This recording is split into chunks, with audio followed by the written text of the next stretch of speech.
Hello friends, welcome to my YouTube channel. हम आपको एक केस दिखाते हैं जो हमने अभी सॉल्व किया है डिस्टोकिया का बकरी में।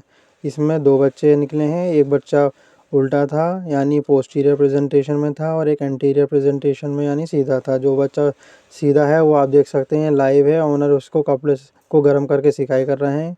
जो पोस्टीरियर में था वो डेड फीटस है। ऐसी और वीडियोस देखने के लिए आप हमारे चैनल को लाइक, शेयर एंड सब्सक्राइब करें। Thank you for watching my video.